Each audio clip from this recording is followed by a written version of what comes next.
Shadi Hamid was actually, after declaring Israel was committing genocide in the Washington Post, he was a author doing a meet and greet at this conference I went to of AI Warlords in Washington, D.C. And he was like, they had his meet and greet booth right next to the Israeli embassy's booth and the Ukrainian embassy's booth. And, Israel was celebrated at this convention. So to tell you what the convention was, I'll try to make this segment relatively compact because I'm working on a video package about the convention. It's called the Special Competitive Strategies Project. Studies Project.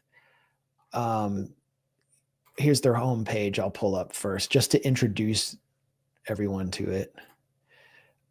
The Special Competitive Studies Project builds off the third Pentagon offset, which under Ash Carter, under Obama, which called for the Pentagon to invest massive amounts of money into AI technologies. And what this conference does, it's overseen by Eric Schmidt, who has now kind of taken ownership of the third offset. He was a Google co-founder, major arms contractor, consults for the Pentagon, is to bring together all of the major AI and cyber warfare contractors with the four branches of the military and the U.S. Geospatial Agency, all of the intelligence chiefs. The defense minister of Taiwan was present, as well as the defense minister of the Philippines. Ukrainian officials were present. This was mainly focused on China. China was the main threat because it's what's driving all the contracts. There was a drone competition featuring all four branches of the military competing against one another. This will all be in my video. And Israel was also celebrated because Israel is driving AI forward on the battlefield through its Lavender system, which is directing the Gaza genocide. And Palantir, the necrotech and private spying company, was center stage at this conference. They had a booth right in front. I'll talk about them in a minute. Their stock is surging right now because of a New York Times report on Donald Trump granting them a huge contract for their Foundry product, which is centralizing a database of the private information of American citizens and immigrant residents of the U.S. through various U.S. agencies. It's kind of like a big brother central scrutinizer system. A lot of Trump supporters are correctly calling it a recipe for social credit. But Palantir is doing better than it ever has as a result of that. And Palantir is supporting Israel's genocide in Gaza. So I went to the conference with all this in mind. And I was on the verge of being kicked out already by the time this clip had taken place, simply because I had filmed another reporter from France 24 attempt to question Palantir representatives at their booth about Foundry, basically following up on the New York Times for a France 24 report. Every time a reporter approached Palantir's booth, they called the police and sent out these mercenary looking characters from inside the booth. And they had big signs that said no recording. And all the while they were giving presentations on, their data sets and how they were active in Ukraine and so on. So all I had done was filmed. I hadn't even done my usual thing of asking pointed questions, trolling, whatever. And I was taken out as well.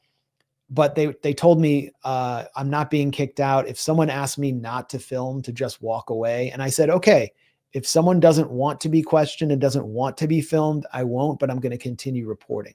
So then I went to a quote unquote fireside chat, which they hosted every day at this AI Expo, with the former head of Israeli military intelligence, Amos Yadlin, and the vice president of the Heritage Foundation, Victoria Coates, who used to work in the Trump NSC, I believe.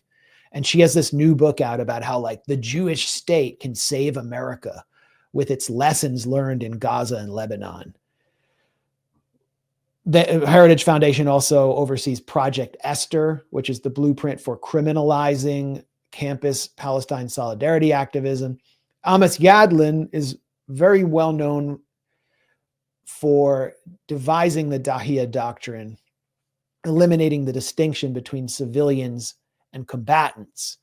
Yadlin and another figure named Asa Kasher, who's an Israeli academic, came up with the neighbor policy, which is that Israel is allowed to kill the quote unquote terrorist's non-dangerous neighbor, meaning they can kill tons of children and families in order to get a senior Hamas leader. So he basically helped establish the basis for Israel's genocidal policy in Gaza.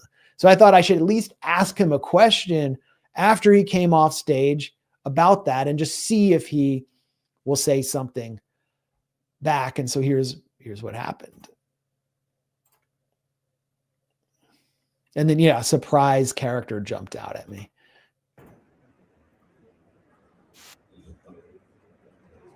Mr. Yadlin, can I ask a question?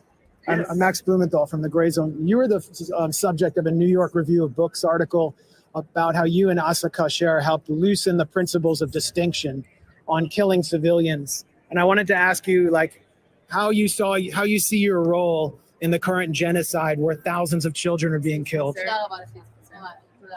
Did you help inspire the genocide? What's a genocide? What's the definition of a genocide? The deliberate attempt to exterminate a people. What Israel's doing. I'd like to know. No, I just want to know the definition. It's also a Holocaust. I'm a Holocaust? A Holocaust. My Gaza Holocaust. grandparents are Holocaust survivors. And you're supporting the new Holocaust. Use that word. You're supporting the new Holocaust. Hey, get her away from me. I just asked the speaker a question. I'm having a conversation. Get this Holocaust supporter away from me. I'm a Holocaust survivor. And supporter. And you're continuing the Holocaust. You're continuing the Holocaust. You're continuing the Holocaust. Tens of thousands of slaughtered children. Yeah, it's ethnic cleansing. It's what's happening in Gaza. Let's go. I have my tripod. Can I get my tripod? I have no interest in engaging with her. Come on. You were doing good. Okay. We talked to you earlier. She came up to me. Yeah. I asked her a question. We talked about this earlier. Shake his hand. Yeah, and you started. Him. Let's go. No, I wasn't. I asked him a question. I asked, okay, can I get my tripod? He's gonna get it. No more questions. Why are you crying? No more why questions. are you supporting a Holocaust? Let's go. Holocaust And you're survivors. supporting a Holocaust. Come on, let's go. He'll meet. You're supporting the mass slaughter of children. Let's go. You're a settler. We'll meet him outside. Well, he's going to bring it to me outside. He's it coming right now. So The woman came up to me after I asked the speaker a question. It's okay. Remember, we talked about this earlier. Okay. We talked about this earlier. Well, I got my tripod back and then I got kicked out and they stripped me of my badge. That moment where she tries to invoke the Holocaust and you don't for a second hesitate to respond with, you're supporting a Holocaust. That's exactly how these people should be treated when they try to weaponize the Nazi genocide, is to be reminded that they're supporting a current genocide. And like, so for some people that, playing the Holocaust card will intimidate them into a moment of silence, but you didn't hesitate. And that's exactly how they should be treated, because she is supporting the Holocaust of our time. And she wasn't expecting that, her invoking the Holocaust card, she was expecting that would intimidate you, but obviously it only led you to remind her of what she is currently supporting. And then she said, did she say that she's a Holocaust survivor? I mean, obviously she doesn't mean to, but it's like, that's really how these people see themselves, as victims. And it's such a disgrace to the victims of the Nazi Holocaust for them to portray themselves as somehow victims of that legacy, when in fact they're actually weaponizing it to perpetrate a current genocide. It's an obvious point, but they need to be reminded of that. And it was so cathartic to see you do that in that moment, just without even hesitating. Well, I was inspired by your dust up with Rabbi Shmuley, where you calmly just called him a Nazi to his face. Yeah. And that's just what you have to do. Yeah. I mean, Zionism promised to normalize Jews as if Jews were not normal. And so now we're normal. We're just like everybody else. We have our own Nazis. We've committed our own Holocaust, just like the Gentiles. So she's one of them. And that's what needs to be said to them. It was the word Holocaust that really triggered her. And you can see how she was trained to engage almost from a young age. It was like it was like she was a special forces soldier in the field of Hasbara, and she immediately sicked herself on me. And she has these techniques that you think are going to work, but it just didn't work. And so after the bullying fails, then you're trained to resort to crying and to emote. And she turned on the waterworks, and that didn't work either. I think that's where she really sold herself out. And it's the term crybully really applies perfectly to these kind of Hasbara soldiers. They'll bully and cry, or they'll cry and bully, but either way, you can't give them an inch.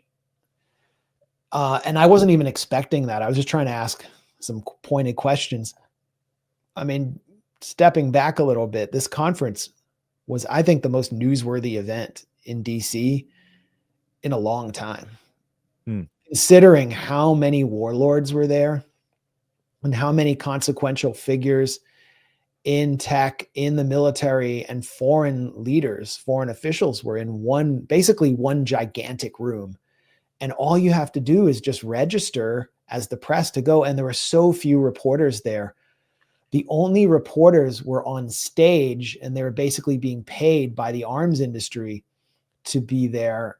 And they were asking softball questions of corporate hitmen and like 4-star generals. The head of the Pentagon Joint Chiefs was on stage, for crying out loud. And reporters weren't there to ask critical questions. And then when you do ask Palantir or anything, you get thrown out. So one reporter I spoke to who stayed on after me, who was able to kind of survive the journalistic Hunger Games, he told me that he heard security talking with directors of the AI Expo about how to prevent protests and critical questions, and how to like search people's bags and vet people more thoroughly. Code Pink carried out several protests there. And it's kind of ironic, right? Like Palantir is supposed to provide global or Western elites with the wares and technology to restore control and prevent social unrest. And yet they can't prevent unrest in their own conference. There's this other group called Rhombus Power that was one of the major sponsors being showcased in the front. Their main marketing, the main thing they were marketing was generative AI, which can predict cataclysmic events. And they claim to have predicted the Ukrainian invasion of Russia with 80% certainty, but they couldn't predict a Code Pink protest. Wait, they predicted what the Russian invasion of Ukraine. The Russian invasion of Ukraine. Yeah. But yeah. So that they can't even control their own conference, and they're claiming that they can control the world.